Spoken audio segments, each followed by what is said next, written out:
Siap.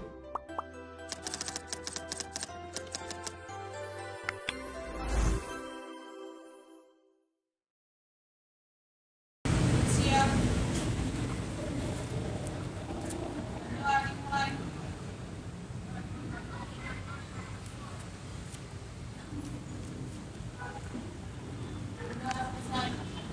Salam.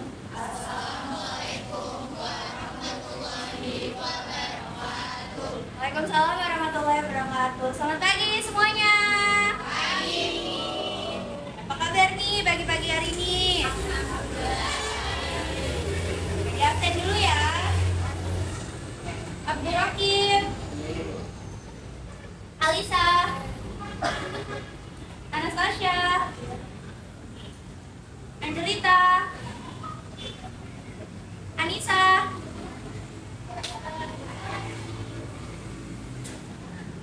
Asya, Apri, Asya, Atifa, Aura, Davina Nur, Deswika, Dani, Bitiara, Falisha, Fatima, Fitria, Lailia, Marsha, Maulida, Mary, Nabila, Nadia, Nurintan, Ririn, sakit,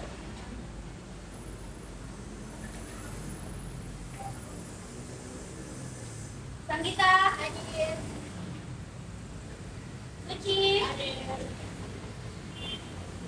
Talia, Tika, Jagusami, Umi, Fania, Warda, Hasmin, Zahra, Davina Wafia, Revalia,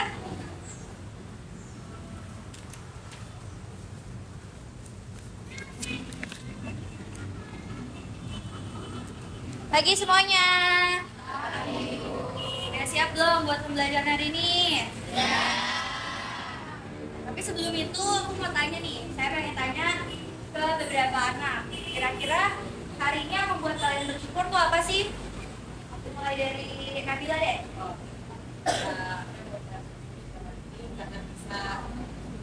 Bisa diberikan kesehatan, Bisa diberikan kesehatan. Terus dan makan, terus kayak yang ada di sekitar saya untuk sekolah bisa berapa sekolah. bisa bernafas, alhamdulillahirabbil alamin. Terus kalau buat Atifah, kira-kira apa yang buat kamu bersyukur hari ini? Alhamdulillah bisa berangkat sekolah. Gak telat ya.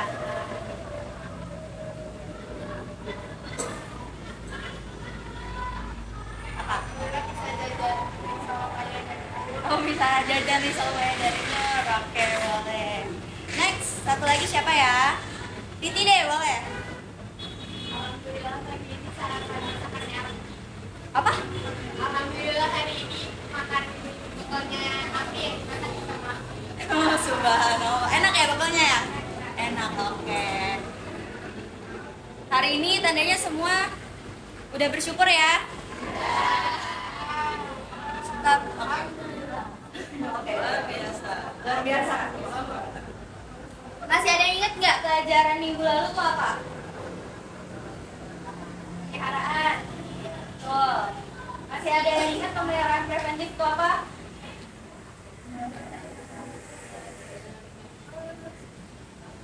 Apa? Boleh tunjuk tangan, mau jawab?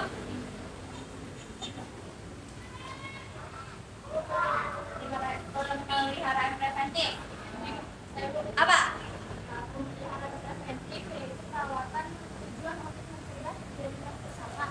untuk mencegah terjadinya kerusakan untuk pemeliharaan preventif. Terus ada pemeliharaan apa lagi sih? Korektif. Korektif apa, Aura?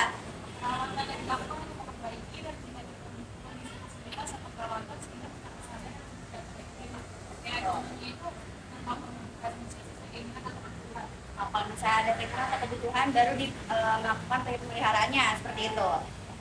Terus ada pemeliharaan apa lagi? Satu lagi ayo. Apa?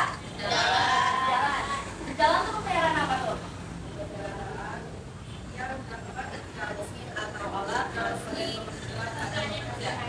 Gak ada yang bekerja, dilakukan pemeliharaan. Ya, maksudnya gak kenapa-napa atau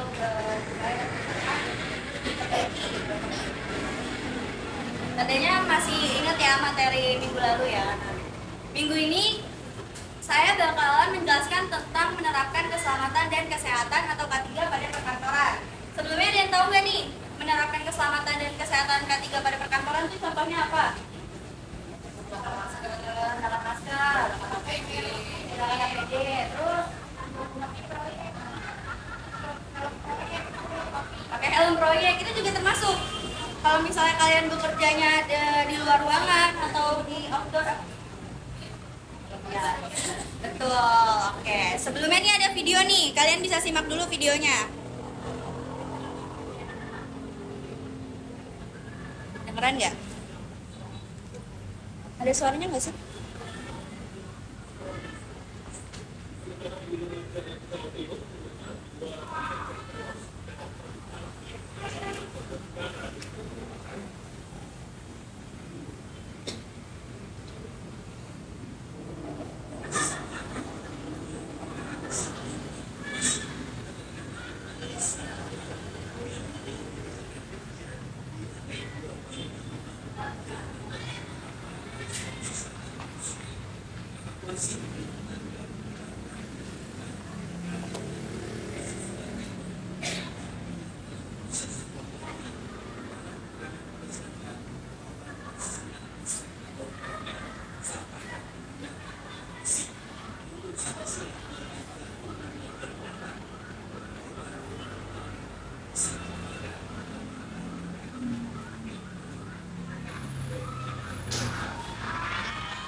Ada yang tahu nggak maksud dari video ini apa?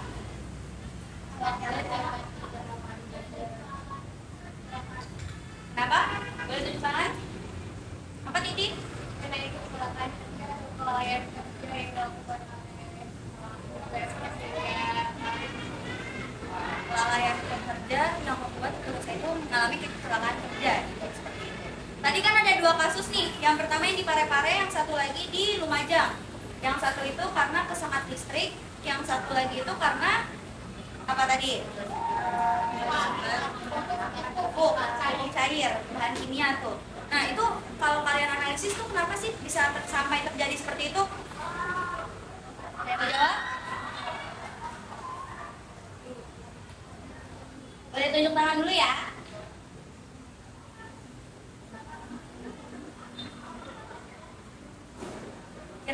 tuh yang terjadi? Kenapa bisa yang satu bisa sampai kesengat listrik, yang satu lagi bisa sampai meninggal gitu? Apa? Ya, boleh.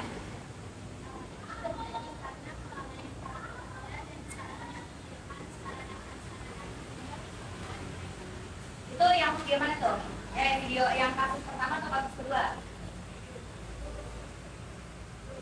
Dua-duanya. Kalau yang video pertama, dia kan tadi dibilangin katanya pemilihan tangganya itu dia pakai yang berbahan besi. Sementara kan kalau kita tahu besi itu kan penghantar listrik.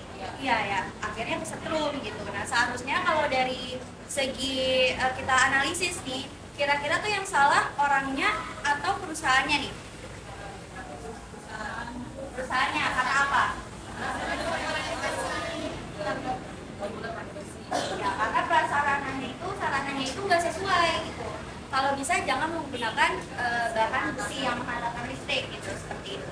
Nah kalau di kasus kedua itu ada yang namanya dia membongkar tepung cair terus sampai bisa meninggal, itu karena apa tuh? Apa? Nggak bisa oksigen. Bubuknya itu kan kayak tersebar gitu, dan mereka tuh maksa buat benerin sendiri, padahal kan harus ada apa ya, tata caranya tersendiri untuk bisa benerin kipas tersebar itu, tapi mereka maksa itu. Betul banget. Kalau di video kedua itu yang di Lumajang itu, kenapa bisa sampai meninggal? Karena pertama dia itu gak menggunakan masker ataupun gak menggunakan APD gitu. Apalagi kan kalau pupuk cair itu bahan kimia yang rentan banget bisa masuk ke dalam tubuh gitu dan berbahaya banget seperti itu. Udah pada ngerti ya? Oke.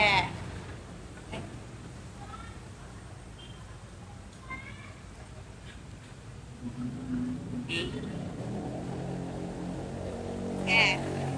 Next nih untuk ngelihat kalian kemampuannya sampai mana, pada bawa device kan? Handphone ataupun laptop? Oke. Boleh nih masuk ke quizesnya dulu, kodenya yang ini ya. Yang 813588.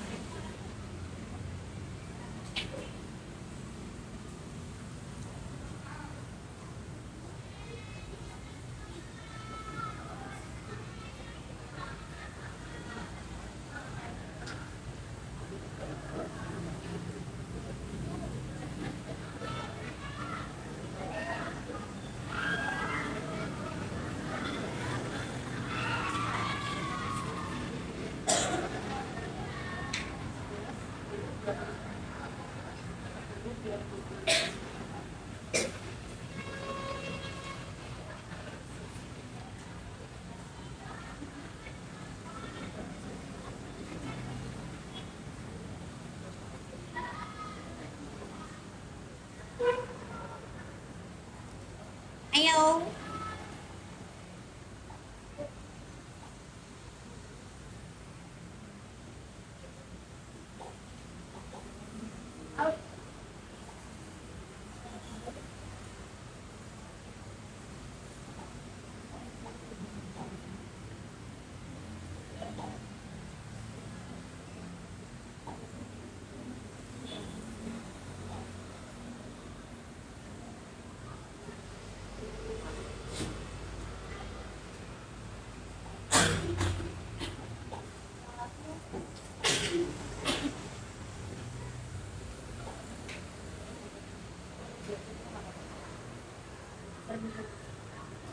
Udah masuk semua? Oke.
Ayo,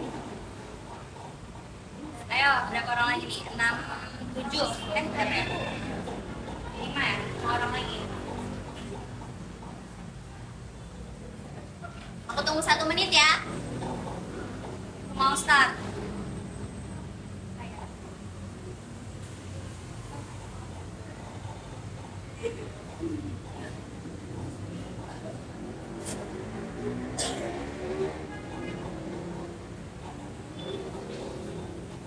Oke, start sekarang ya. Apa?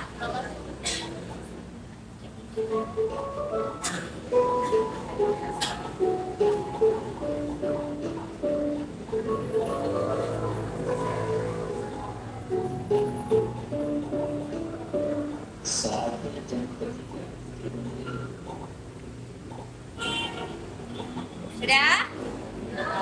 Oke, start ya.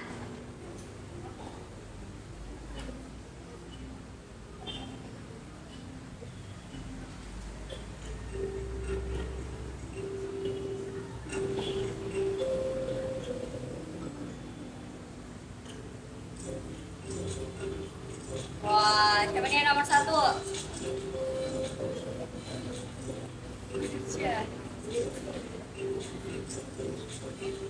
Oh, kejar-kejaran Intan, Asya.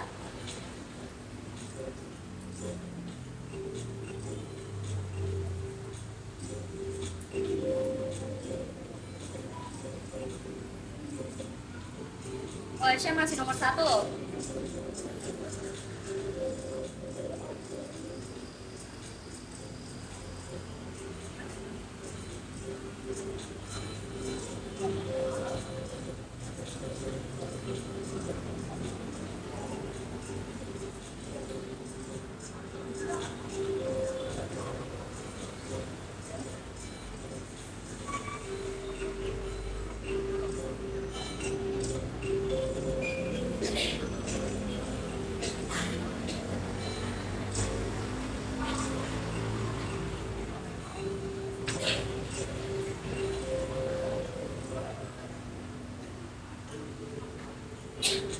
Udah semua? Siap.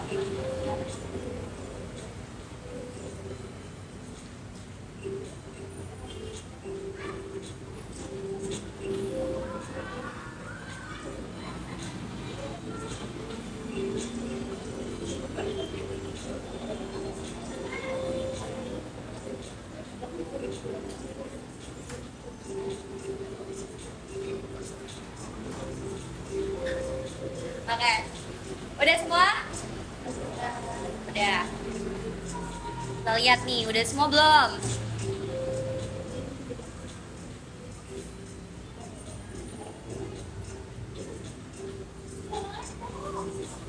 Gak apa-apa.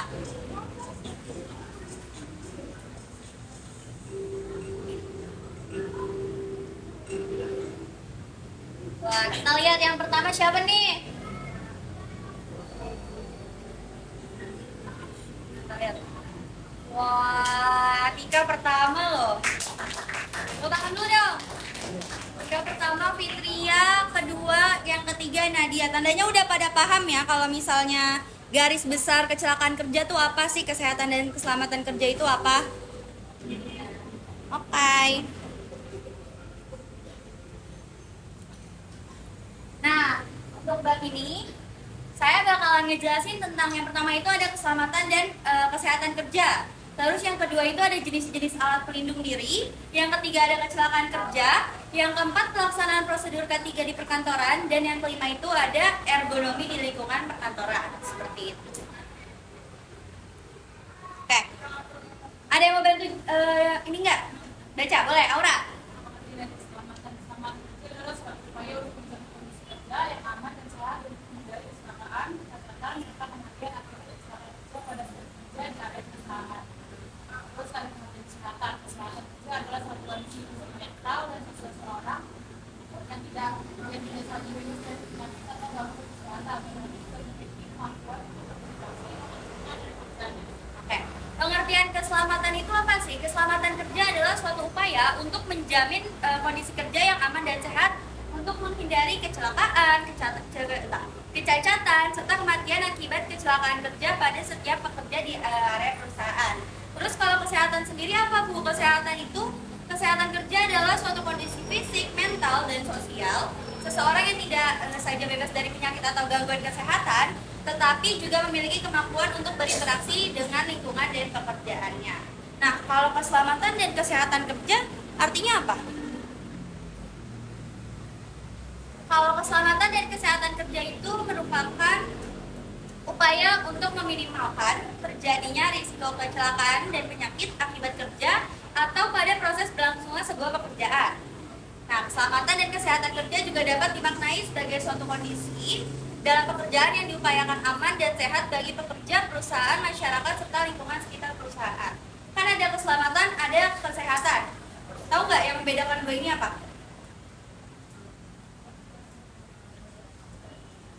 Ayo. Keselamatan dan kesehatan.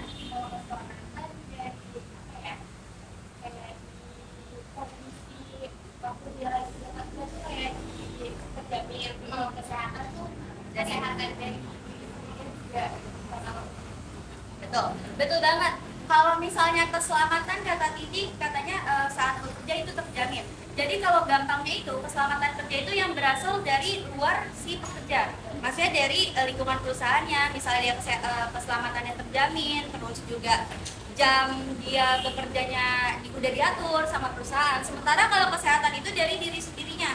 Bagaimana pola makan yang dia dapati, kalau misalnya di pekerjaannya itu dia dapat makan siang atau makan malam seperti itu.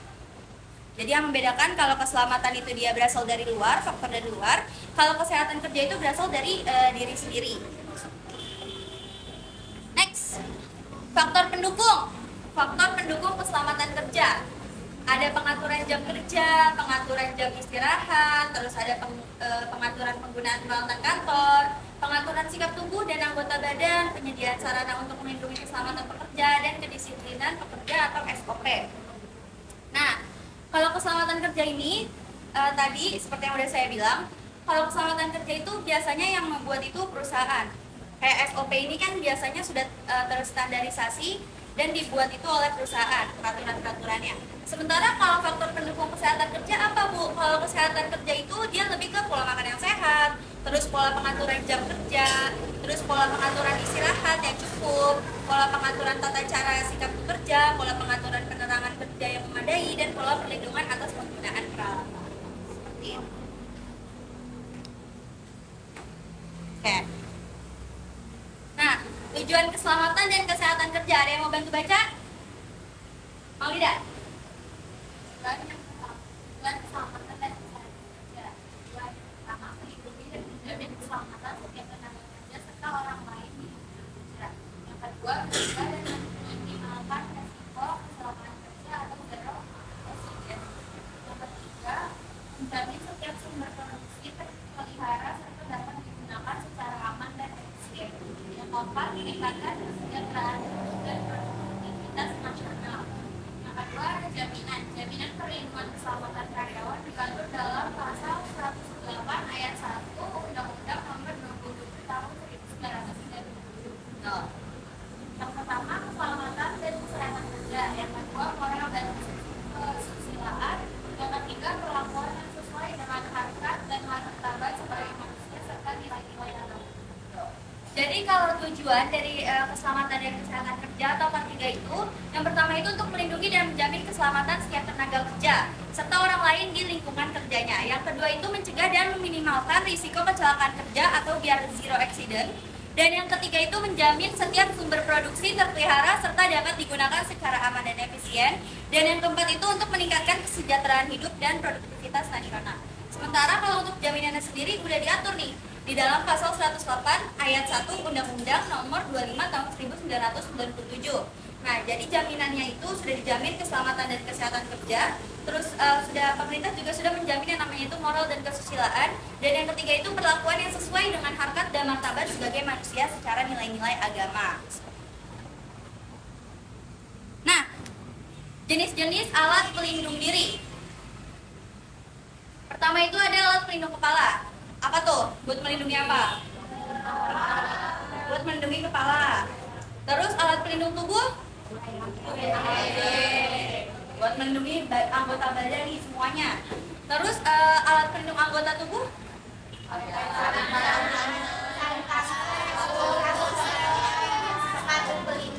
wah, banyak. Tandanya kalau main games ini bisa dong kelompokkan lagi jenis-jenis alat pelindung diri. Coba boleh nih. Siapa yang mau maju?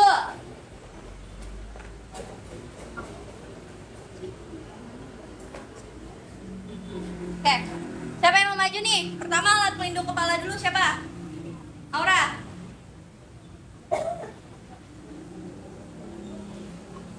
Ya, boleh nih. Kira-kira yang alat pelindung kepala nih yang mana nih?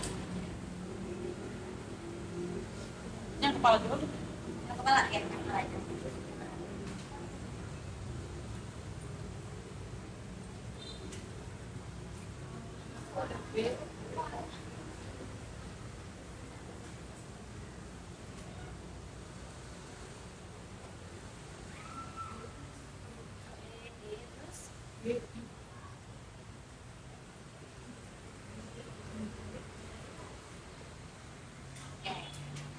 Kata Aura yang kepala ada B, D, G, I, sama K. Yang B ini ada apa nih? Kacamata pelindung ya.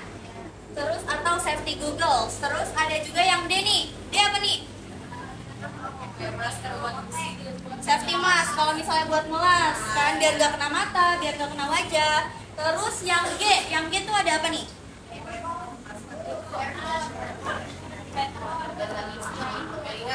Buat melindungi telinga. Betul. Biasanya kalian bisa nemuin di mana nih kalau yang G?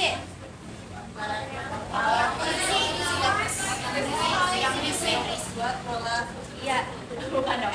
Ini kalau misalnya untuk pelindung kuping ini biasanya itu bisa kita temuin di airport. Oh iya. Di bandara.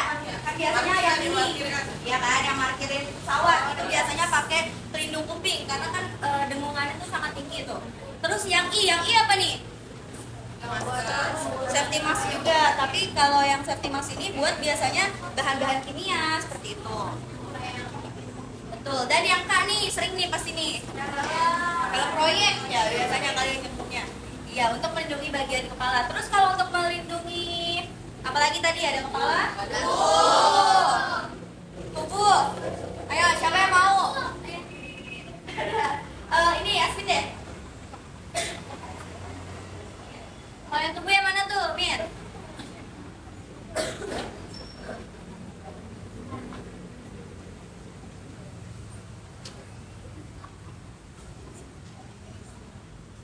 Oke.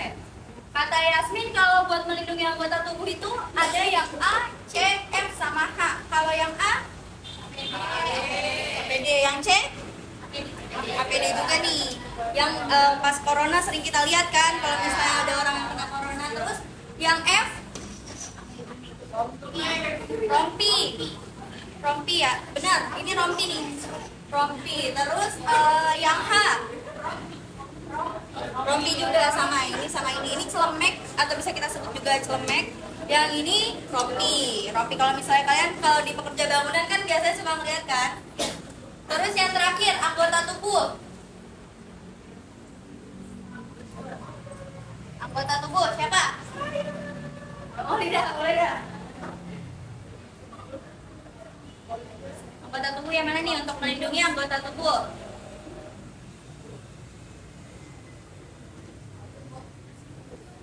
B, E sama L. Anggota tubuh yang B ini untuk melindungi mata. Betul. Yang E kaki. Yang L biasanya sarung tangan digunain buat apa sih? Kalau misalnya ya betul, tergantung sarung tangannya juga. Kalau misalnya ada sarung tangan yang anti panas, jadi kita megang sesuatu yang panas itu jadi nggak terlalu panas. Oke, tadi udah pada ngerti tentang jenis-jenis dari alat pelindung tubuh ya. Terus selanjutnya untuk kecelakaan kerja. Kecelakaan kerja adalah sebuah peristiwa yang tidak dapat diduga sebelumnya dan senantiasa dihindari atau diminimalkan dampaknya. Kecelakaan akan mengakibatkan kerugian baik bagi penderita maupun pihak terkait secara material. Seperti tadi tuh udah ada contohnya di video kan? Nah, kalau menurut Dokter Sumamur, dia ini ya. Menurut ahli, kecelakaan kerja dapat menyebabkan kerugian material baik ringan maupun berat. Terdapat 5 jenis kerugian yang diakibatkan oleh kecelakaan kerja, yaitu pertama ada kerusakan. Biasanya itu kerusakan sarana dan prasarana, misalnya ya meledak, sarana prasarana yang bisa meledak atau misalnya rusak gitu. Betul, kekacauan organisasi. Terus ada juga beban mental. Kalau misalnya orang nih udah kena kecelakaan kerja, biasanya dia lebih kena traumatized gitu ya.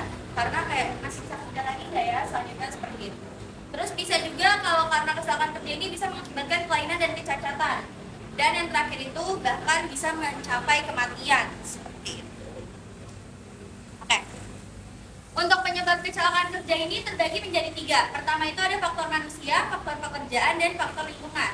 Kalau faktor manusia yang berasal dari manusia itu sendiri, misalnya umurnya, terus ada juga tingkat pendidikannya. Kan biasanya kalau tingkat pendidikannya buruk, dia itu kurang lebih paham terhadap pekerjaannya gitu atau spesialisasinya.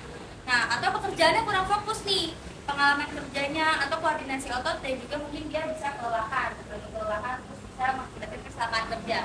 Nah, kalau untuk faktor pekerjaan itu ada karena giliran kerja atau shifting. Biasanya shifting itu kan bisa sampai malam. Bisa dari malam sampai pagi tuh kerjanya. Atau bisa karena jenis pekerjaannya. Biasanya jenis pekerjaan yang di luar ruangan itu lebih beresiko untuk terjadi kecelakaan kerja dibandingkan yang di dalam ruangan. Seperti itu. Kayak contohnya pekerja tambang itu lebih besar resikonya untuk kena kecelakaan kerja dibandingkan orang-orang yang kerja di kantor. Kalau untuk faktor lingkungannya sendiri, ada lingkungan fisik, kayak pencahayaan ataupun kebisingan. Lalu ada lingkungan kimia, dan ada lingkungan biologi. Kayak misalnya karena ada hewan-hewan di sekitarnya. Kalian tahu nggak kalau ada pekerja sawit yang pernah ini sama ular, terlilit sama ular. Nah itu kan termasuk ke dalam kecelakaan kerja yang diakibatkan oleh lingkungan biologi juga, seperti itu. Untuk prosedur K3 perkantoran sendiri, pertama itu ada penetapan kebijakan K3 perkantoran yang merupakan pernyataan tertulis pimpinan kantor mengenai kebijakan K3.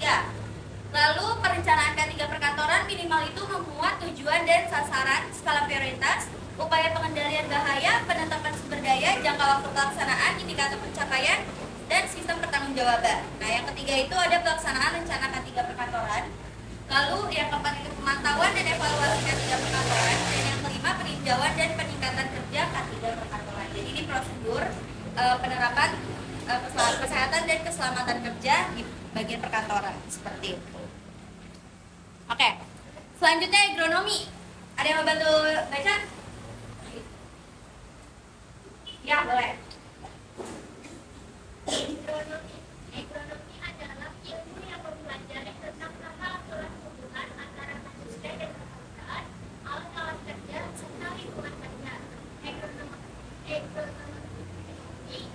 merupakan studi tentang gerakan dan efektif, efisien, nyaman, dan aman menjelaskan kemampuan manusia, pekerjaan, serta lingkungan kerja. Betul, langsung aja kita ke contoh agronominya itu seperti apa sih? Penerapan agronomi saat bekerja itu contohnya pertama, kayak posisi duduk dan berdiri atau saat bekerja. Jadi udah diatur, terus peralatan kerjanya seperti apa, tata letak tempat kerja, terus bagaimana cara untuk mengangkat beban, terus sikap duduk yang baik seperti apa, dan arah penglihatan serta waktu kerja. Nah, contohnya ini ada pada gambar nih. Ini contoh postur duduk yang kurang baik. Sementara yang ini yang baik. Oke, sampai sini ada yang mau bertanya dulu? Siapa? Maulida dulu deh, tadi mau nanya. Maulida apa? Kenapa di Indonesia tuh tingkat kecelakaannya lebih tinggi? Kenapa di Indonesia angka kecelakaan kerjanya lebih Meningkat terus. Jadi kalau sesuai data yang pernah saya baca, kalau di Indonesia itu tingkat kecelakaan kerjanya itu meningkat setiap tahun. Karena apa? Karena perusahaan itu, kalau menurut data Depnaker, itu yang menerapkan K3 itu masih 45% dari jumlah seluruh perusahaan. Jadi memang masih kurang tingkat kesadaran perusahaan untuk menerapkan K3 di lingkungan kantornya. Seperti itu. Kata Suci boleh deh. Suci apa? mau nanya contoh dari Beban mental. Tadi ya, yang menurut dokter itu. Oke. Kalau beban mental itu seperti yang tadi udah aku bilang, kalau misalnya orang udah kena kecelakaan kerja, itu biasanya mentalnya nggak bakal sama kayak sebelum dia kena kecelakaan kerja.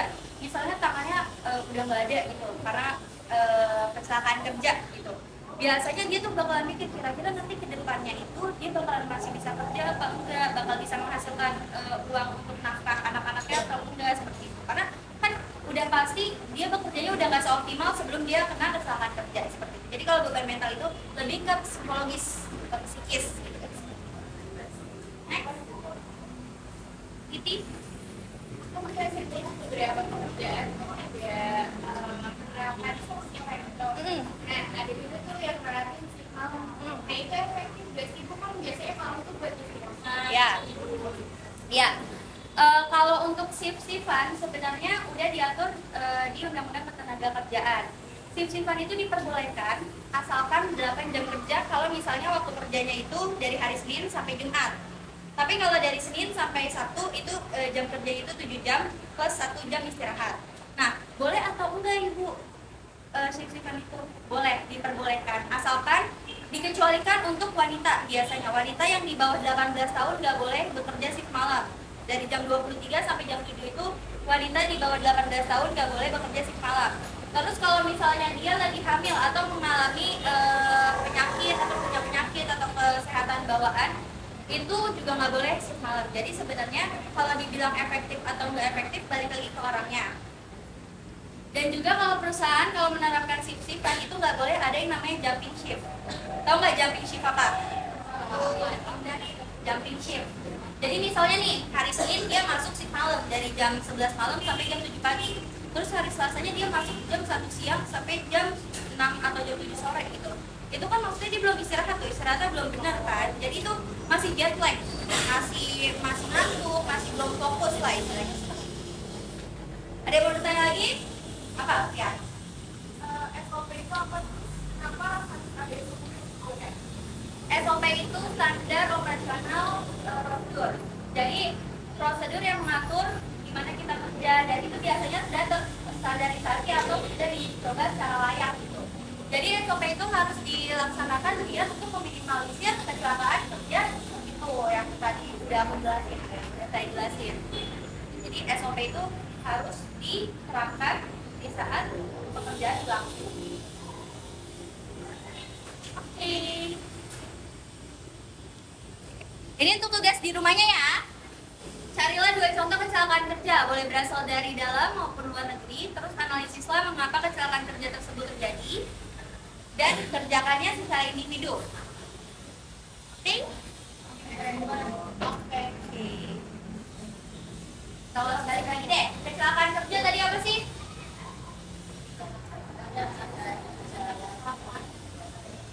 Apa ayo? Tunjuk tangan dulu. Kecelakaan kerja apa? Peristiwa atau kondisi yang gunanya sebuah kelalaian terjadi sehingga mengalami kecelakaan yang mengakibatkan Merugikan karyawan tersebut. Betul. Kecelakaan yang terjadi di lingkungan pekerjaan dan merugikan karyawan tersebut ataupun lingkungannya ataupun perusahaannya ataupun orang lain yang di sekitarnya. Terus tadi alat pelindung diri, jenis alat pelindung diri ada berapa? Ya. Alat pelindung tubuh. Terus apa lagi ya? Saya mau tanya apa lagi ya? Oh, itu tadi menurut dokter itu kan ada 5 beban tuh. Apa aja? Kerusakan, terus Kekacauan organisasi, kelainan dan cacat, kematian dan cacat, terus cacat atau kelainan.